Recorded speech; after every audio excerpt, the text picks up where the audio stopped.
Hello and welcome to another edition of Back Nine Report.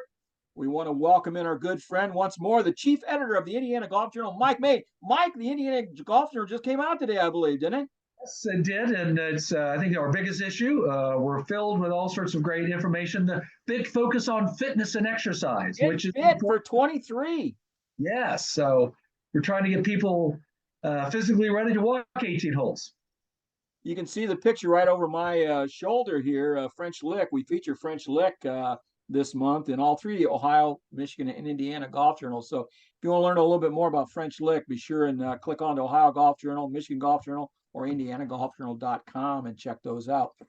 Hey, Mike, it's Players Week, but before we get to that, we want to preview the last weekend's action. And so on the LPGA, the ladies were over in Singapore. Jin Young Ko defended her title there. That's a first win for a long time for her. She bested Nelly Korda by just 2 strokes. The Champions Tour was in sunny, snowy Tucson, Arizona for the Cologuard Classic. David Toms narrowly defeated Robert Carlson for his third Champions Tour win. In an opposite field event, the Puerto Rico Open, Nico Echeverria defeated Ashkay Bhatia by a single stroke for his first PGA Tour win. And as a designated field event with a limited field, no cut, huge purse, Kurt Kitayama got his first win on the PGA Tour. That was the best field by far the API has seen for several years. And Mike, I got a question for you. Did Kurt Kitayama really win the Arnold Palmer, or did Rory, Scotty Scheffler, and Jordan Spieth give it away? Um, I think the winner won it. He stood up to those big guns and didn't flinch, made the putts when he had to, and then I saw Jon Rahm finish 76 on the weekend. He's finally I mean, showing. he was in the lead. He was up and just blew up on the weekend. So I think that we were talking earlier. There's some great winners who've come out of um, the API. Tiger won it 8 out of 14 years. Els has won it twice. So uh, this may be the launch pad for a great career. It's got to start somewhere, and if you can win at Arnold Palmer's Bay Hill course, you can win anywhere. It's a hard golf course. It's next to the majors. It's the hardest golf course on tour. It's really I've never played it, but I've driven all over it on a golf cart and looked at it, watched other guys playing it, and it's a really hard golf course. And then they had the rough at 4 inches. So if you hit it in the rough, and then when the greens got firm, it was windy on Saturday. When the greens got firm on Sunday, it was hard to hold some of those greens, especially out of the rough. So it was something. But so Kurt Kitayama, he's had 3 runners up, but so far this year, starting back last fall, he's had 3 missed cuts. He's had 1 runner up, and now this win, but no other top 25s in his 9 starts. So, but that all doesn't matter because now he's a PGA Tour winner. With 3 wins this season and almost $10 million in earnings, Jon Rahm just hung on to his number 1 ranking by the hair on his chinny chin uh, by three tenths of a point after being in tension after 36 holes. Shot that 76 on the weekend to finish way down the leaderboard. And Bay Hill, it played like a U.S. Open course, Mike. Thick, rough, the wind, water made nearly every shot an adventure. Rory hit a shot yesterday from the rough so bad, he almost whipped it, okay? It was one of the ugliest shots I've ever seen a professional golfer hit. It was unbelievable. It never got off the ground. It only went maybe 50 yards. It was really something. Rory is playing pretty good, except he's still just too inconsistent. He's not just every once in a while something will come out of left field and it makes double bogey, triple bogey, and knocks him out of the tournament. Due to the windy, one of the things that really was an issue as I watched it on the weekend, with the windy conditions expected on Saturday, the maintenance staff and the PGA Tour did not mow. They left the greens real tall on Saturday, and so they were really slow. The guys could not get the ball to the hole. I don't know how many balls I saw that were just inches short because they just couldn't get it there on Saturday. And then on Sunday, the wind on Saturday had dried the place out, and on Sunday they mowed the greens. Now they're fast, and so the guys were all putting defensively because they were so fast, so much faster than what they were used to on Sunday. It really played with their mind. Jordan Spieth had not missed a putt inside 5 feet all week, and then he comes to Sunday, and the final 4 holes he misses 3 5-foot putts. I mean, he could have won this thing going away. He had it. I mean, he was at 10 under, leading, and then he makes 3 bogeys coming in. So he really gave this thing back. And Mike, we've had 3 weeks of really great golf on the PGA Tour, heading into the Players this week. The Genesis came right down to the end with a really great field. The Honda didn't have a strong field, but the ending with Chris Kirk and Eric Cole was outstanding on Sunday's final round. And then this week with Rory, Scheffler, and Spieth in contention, all faltering late in the final round, and then Kurt Kitayama coming back to win after a triple bogey on the front 9. Good stuff, Mike. If this is what we're going to see week in and week out on the PGA Tour, who needs the LIV? That's exactly what I was going to say. My reaction is live who? And so the players, Johnson, Koepka, Cam Smith, their stories are not as prominently mentioned in the newspapers that I read. It's just a very short Associated Press story. So the players like Kitayama, they're taking advantage. As I've said before, with the opportunity, it's the next man up. If there's a slot open, they'll take it. It just goes to show you the incredible depth of ability of these players, not only this country, but around the world. So it's PGA Tour is going to be okay, and we're not lacking for any excitement. Like I've always said, the top 500 players in the world, if you go down the world golf ranking, the top 5, there's not much difference from the number 500 up to number 1. Maybe it's a confidence thing, maybe it's an experience thing, maybe they just don't practice as much, but physical ability and talent and being able to hit the shots, they all can do that, all of them. It's the guys that put in the extra time on the practice green, the extra time on the range.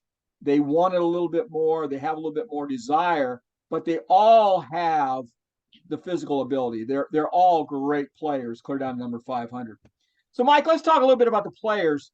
With Rahm, Scheffler, Rory, who are 1, 2, 3, all playing well, plus Cantlay, Schauffele, Justin Thomas, all playing very well. It should be an exciting week for the players. What are you thinking about going in? What are you looking for at the players?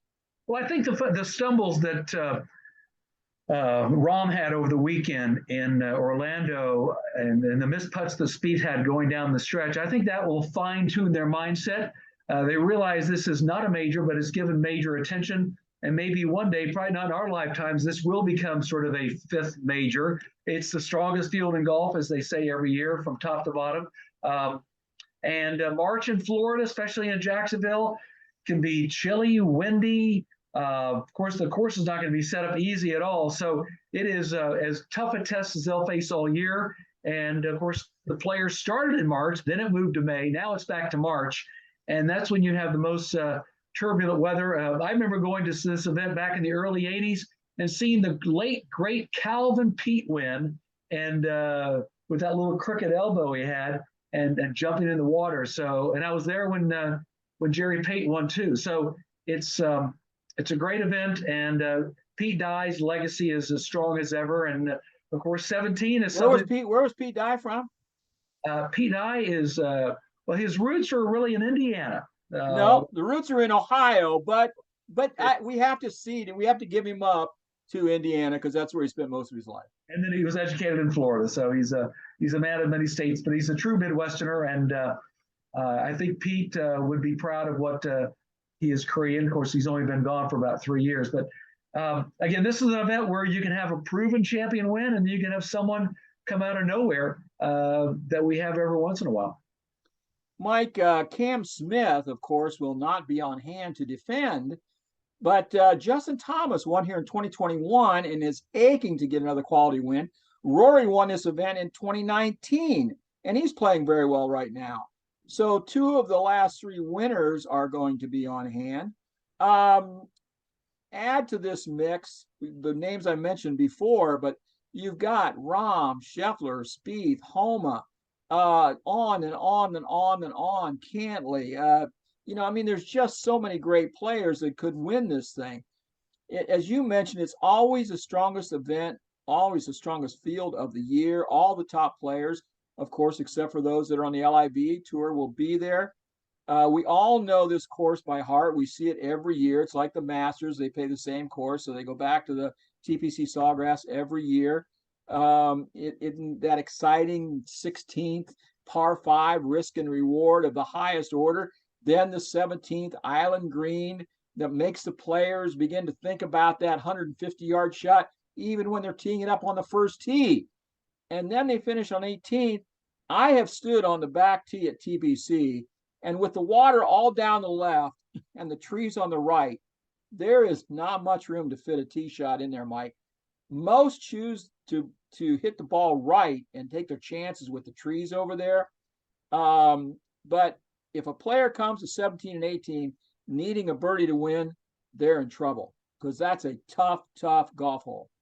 And you put some wind in there, especially if it's blowing right to left. I'm not sure where the prevailing breeze is on 18, but Fred, I've played golf with you many times. You were the straightest hitter in Michigan, and you could find a fairway was 5 yards wide. But your analysis is worth taking. Anything left is in the drink, and no one ever saves par from the bottom of that lake. Weather, you talked about weather. It could be an issue. It is going to be warm. It's going to be in the 70s and the 80s, so it's going to be warm. But they're calling for rain on Friday and Saturday. So that may mess up the time schedule a little bit. But I think Thursday and Sunday are looking pretty good. So, Mike, we want to talk a little bit about, gambling has become such a big issue. So we want to talk a little bit about odds. The betting odds are, I'll give you top 1 down through 10. You got Jon Rahm, Rory McIlroy, Scotty Scheffler. They're 1, 2, 3 in the world, but they're the top 3 betting favorites. Then you got Patrick Cantlay, Justin Thomas, Max Homa, Xander Schauffele, Victor Hovland, who I didn't mention him, played really well last week. Right down to the end, he had a couple bad holes and knocked him down the leaderboard, but for the most part, he played pretty good. Tony Finau is one of the betting favorites here, and then Collin Morikawa. And Collin Morikawa, Mike, is my guy. And we're going to pick some favorites here after a bit. And I didn't pick him. And this is one of the first times I haven't picked him. But this could be a great event for him. He's not been putting that great. So maybe he can get his game together and have a good week because he can win anywhere when he's right. He's tough to beat. So I just named the odds, the betting favorites. Can you give me your 3 picks to win this week plus a dark horse to keep an eye on? Yes, my dark horse is going to shock you, but I wrote down just before you even gave me the names, Finau, Hovland, and Schauffele. Those guys are as good as you will. And I think Finau, he's now won, so he's got that monkey off his back. He's not won a major, and he's contended, and this would be a good pre-major win for him. But my dark horse is a former champion who won on Mother's Day, the pride of Georgia Tech, Matt Kuchar. No way. I Pulling think for the old guy. Pulling for the old guys. He's off the radar screen, and he may never win a major in his life, but I think he's got other players in him. And if he gets the weather, I think can give someone who's not a top 10 player a chance if they fall on the right side of the weather before it gets bad. So if you get the right kind of tee time and you can get that round in, then you've got Mother Nature on your side and the great players like Spieth and Thomas and Rahm will, be in the ladder. They'll be in the TV slots on Thursday and Friday, and then of course the draw depends on how well they're placed on the weekend. But Matt Kuchar hasn't done much in a while, but this will be a story that we talk about for years. Yeah, that would be a great win for him. That really would. That would pretty much, yeah, like you say, I don't see him winning a major anymore. What is he now? 44, 45 or somewhere along in there probably. He's still playing pretty good. He had a good week here a couple of weeks ago. Was high up on the leaderboard. You mentioned Tony Finau, and he is an interesting case study to me. he is one of he has as much talent as anybody in the game, physical ability, right? He's got pretty much all the shots. He's pretty much got all the game, but he's too nice of a guy. He really is dedicated to his family and to his kids, and I just don't think he has that killer instinct to win in a big event like this. I may be wrong, and I think Tony Finau is going to have a great career. He's going to make. I mean, he's already made a lot of money, but he's going to make a lot more money yet playing golf. And he's going to be a guy that you're going to say from years from now, probably another 4 or 5 years. Well, he's the best player that hasn't won a major. I just don't see him having enough of the killer instinct to win the big events. We'll see, and I'm not sure he has the confidence to do it. Even though he's got a couple wins now, I just don't think he feels like he is quite with these other guys. Even though he really is, and he needs to get a coach to get him fired up or do something. But yeah, that was fun. I was curious that you picked Tony Finau. My favorites this week, I see Justin Thomas having a very good week. I think John Rahm uses that 76-76 on the weekend last week to say, this is not me. I'm going to go out here and show him who I really am. His high fade is perfect for this golf course. He can hit it up in the air with his irons and hold it on these little greens. I think this is a perfect golf course for him. And then the other guy, I mean, Rory. When Rory's right, I mean, he's as good as anybody, or probably better than anybody. So he's getting awfully close. And I look for him at TPC Sawgrass. He won't need to hit that driver all the time. So he'll be hitting driving irons or fairway metals off of the tees and keeping the ball in play a little bit more, keeping it out of the water. And if he can putt a little bit, I see Rory having a real good week too. And I'm leaving off a couple guys out of this, Mike. I'm leaving Spieth and Scheffler. I really wanted to get these guys in there, but Scheffler's just not putting quite good enough right now for whatever reason.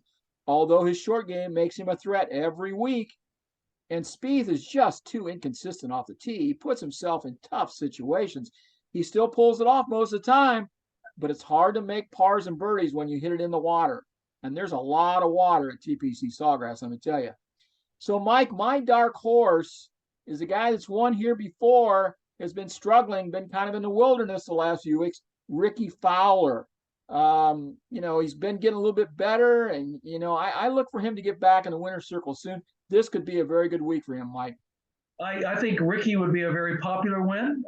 It would be a big boost for the PGA Tour to have someone who is now a veteran to come back and win a second Players. And the only bigger win than Ricky Fowler winning this week if Jordan Spieth was win. Jordan Spieth is the most popular guy on tour right now, right? And Ricky is still very, very popular. And either one of those guys winning, that would be a big boost in TV ratings and everything for the PGA Tour. I agree.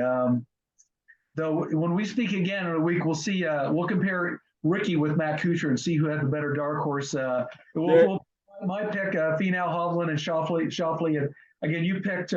Remind me who you picked again. I picked Rahm, JT, and Rory. Well, and that's like picking four favorites in the NCAA tournament to win their. I know, number one seeds. I know. I'm a homer. What can I tell you? And one of these guys are going to win. I'm telling you, one of these guys are going to win. It's not going to be somebody from back in the field. It ain't going to happen. Not this year. You got too many top players playing really good. That's unusual. I mean, we've been building up. It's when they start in Hawaii. They start building up for the Masters, right? And the Players is one of the great big steps. It's kind of a giant step along the way here. The Genesis, out of there in LA. You've got a couple of tournaments, the Arnold Palmer.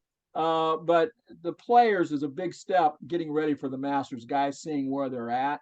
And this is really an important week for them.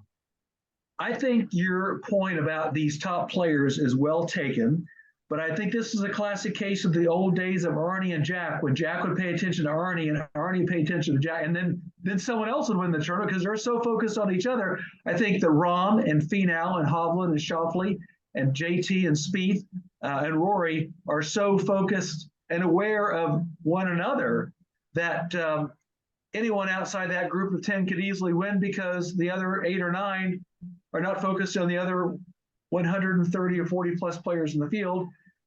And two of those players are Ricky and Matt Kuchar.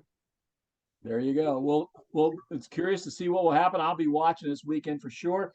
That wraps up this players preview with a little bit of a review of last weekend's action as well. So, Mike, thanks for coming in and chatting with us this evening, talking this up. We'll do it again next week after the players. Sounds good to me. Thank you very much. Don't forget to log in to Ohio, Michigan, Indiana Golf Journal, indianagolfjournal.com. Check out all our articles, information. If you want to get fit, learn some fitness tips, we got them in there for you. Have a good week, folks.